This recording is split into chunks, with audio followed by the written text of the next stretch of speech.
মোরা একটি ফুলকে বাঁচাবো বলে যুদ্ধ করি, মোরা একটি মুখের হাসির জন্য অস্ত্র ধরি।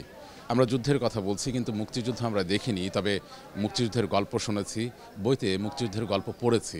এবং এই মুহূর্তে আমাদের হাতে একটি বই আছে, মুক্তিযুদ্ধ ও যুদ্ধোত্তর বাংলাদেশ, লিখেছেন মেজর অবসরপ্রাপ্ত নাসিরউদ্দিন। এই বইটি নিয়ে আমরা আজকে কথা বলবো, তবে তার আগে সবাইকে আমন্ত্রণ জানাতে চাই। সবাইকে আমন্ত্রণ জানাচ্ছি আগামী প্রকাশনী নিবেদিত ২১-এর বই অনুষ্ঠানে।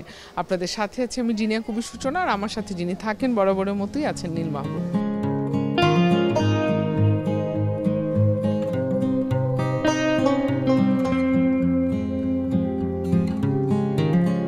শুরুতে আসলে যেটি বলেছেন যে স্বাধীনতা পরবর্তী দিনগুলো বাঙালির জন্য আসলে কখনোই সুখকর হয়নি, এই বিষয়টি আপনার কেন মনে হলো যে কেন আসলে সুখকর হয়নি?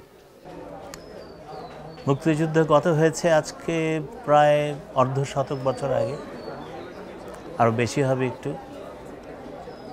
তো এই 4 যুগের বেশি সময় মুক্তিযুদ্ধ তার লাবণ্য অনেকটা হারিয়ে ফেলেছে।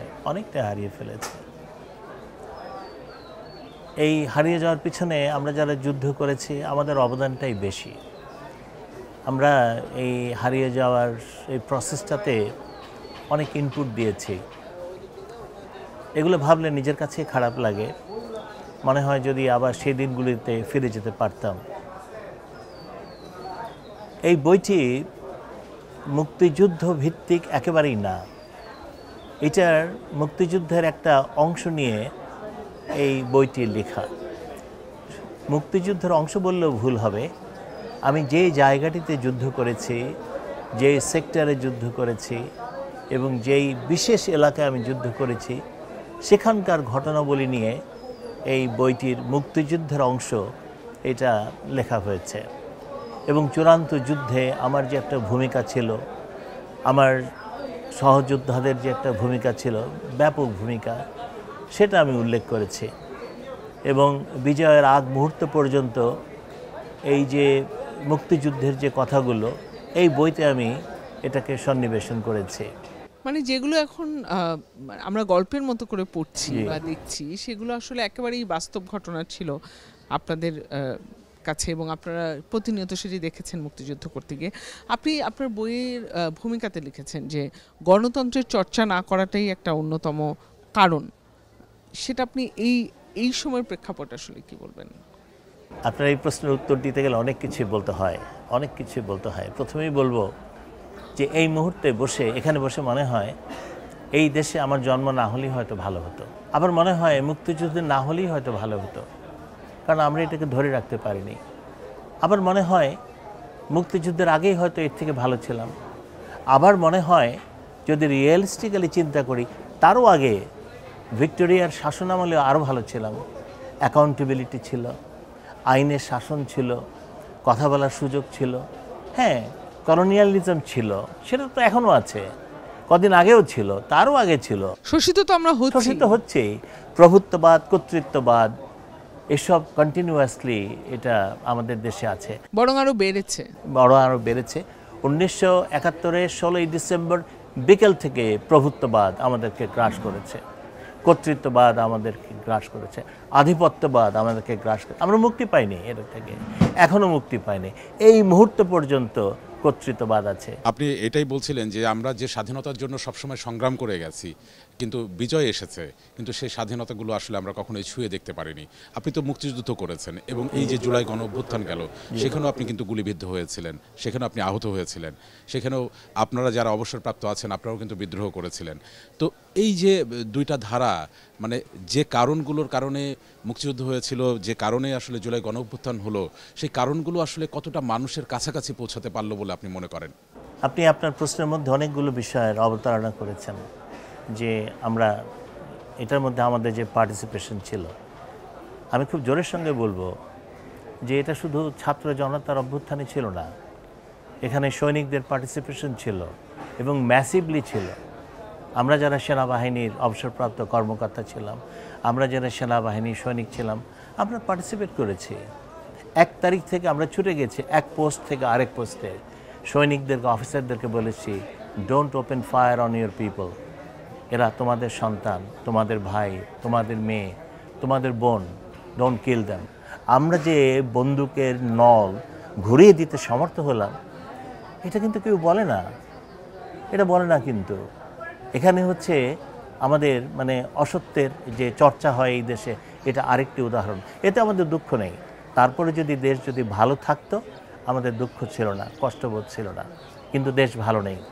দেশ ভালো না থাকার পেছনে আপনি আরেকটি কথা বলেছেন যে জি। এদেশের মানুষ বোঝেই না যে অধিকার তাদের জন্মগত দাবি, এই বিষয়টি বোঝে না, এই কারণে তারা ভালো থাকতে জানে না, এটি আপনি উল্লেখ করেছেন আপনার বইয়ে। এটা কারণ হচ্ছে আমরা অধিকারবিহীনভাবে দীর্ঘদিন থেকেছি। পাকিস্তানের সময় আমরা অধিকারবিহীনভাবে থেকেছি। স্বাধীনতার পরে আরও বেশি অধিকার আমরা হারিয়েছি। আমাদের কোনো অধিকার, আমরা শূদ্রের মতো বাস করেছি, শূদ্রের মতো বাস করেছি। তারপরে গত 15 বছর আরও ভয়ঙ্করভাবে আমরা কৃতদাসের মতো এই দেশে বাস করেছি।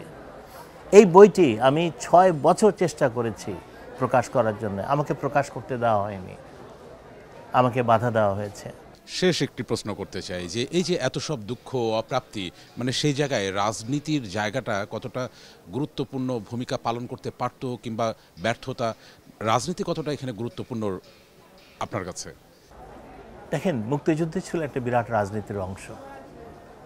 মুক্তিযুদ্ধের পরবর্তীকালে যা কিছু বাংলাদেশে হয়েছে সবই ছিল রাজনীতি, অপরাজনীতি হয়েছে, সবই অপরাজনীতি, ভালো কিছু হয়নি। গণতন্ত্র কিল করে একনায়কতন্ত্র হয়েছে, সামরিক অভ্যুত্থান হয়েছে, রাষ্ট্রপতিকে খুন করা হয়েছে, অসাংবিধানিকভাবে একজন রাষ্ট্রপতি হয়েছে, তাকে আবার সরিয়েছি। তারপরে আরেকজন রাষ্ট্রপতি হয়েছে, তিনি খুন হয়েছে, তিনি আবার আরও বেশ 1200-1300 জন মানুষকে খুন করেছেন। এই যে একটা অব্যাহতভাবে একটা খুনের ধারা, একটা অশান্তি, মানে এটা আমি বলবো এটা অপরাজনীতি। আমাদের দেশে কখনো কোনো সুস্থ রাজনীতি বাংলাদেশে কখনো প্রতিষ্ঠিত হয়নি।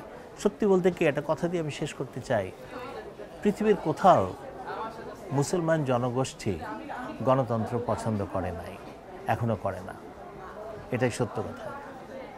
ধন্যবাদ আপনাকে আমাদের সাথে এত কথা ভাগ করে নেবার জন্য। এবং সত্যি কথা, আমরাও আসলে ভীষণ রকম ঋদ্ধ হলাম, এবং আড্ডা যখন দিই এবং গল্প যখন শুরু হয় তখন কিন্তু শেষ করতে ইচ্ছে করে না, মনে হয় যে আরও শুনি। কারণ এই যে যারা আপনারা প্রত্যক্ষ সাক্ষী, মানে তাদেরকে আমরা আসলে খুব কম সময় পাই, এবং সেই চর্চাগুলো আপনি বলছেন চর্চাও নেই। আসলে এই যে 21-এর চেতনার চর্চা, স্বাধীনতার চর্চা, মুক্তিযুদ্ধের চর্চা, কিংবা এই যে জুলাই গণ অভ্যুত্থানের কথা যদি বলি, সেই চর্চা আমরা আসলে চর্চা করি না। এটাই কি আমাদের একটা দোষ? চর্চা করি বা কী হবে বলেন? আমরা তো 53 বছর চর্চা করেছি, কি হয়েছে? আমরা তো ধারণ করতে পারি নাই, বরঞ্চ আরও বঞ্চনার শিকার হয়েছে। আমরা বঞ্চনার শিকার হয়েছে, জেল জুলুম এগুলো সহ্য করতে হয়েছে আমাদেরকে।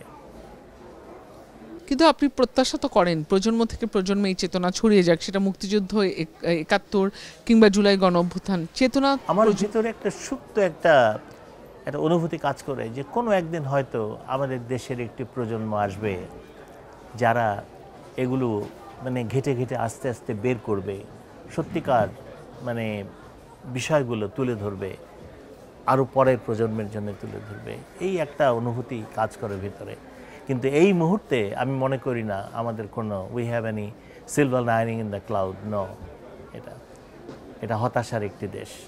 কিন্তু আমরা আসলে হতাশায় নিমজ্জিত থাকতে চাই না। আপনি যে প্রত্যাশাটা করলেন সেই প্রত্যাশার আমরা রাখতে চাই, কারণ আশাবাদী হতেই হবে আমাদেরকে। অবশ্যই, এবং আমরা চাই যে হতাশার মেঘ কেটে যাক, প্রত্যাশার আলো ফুটুক।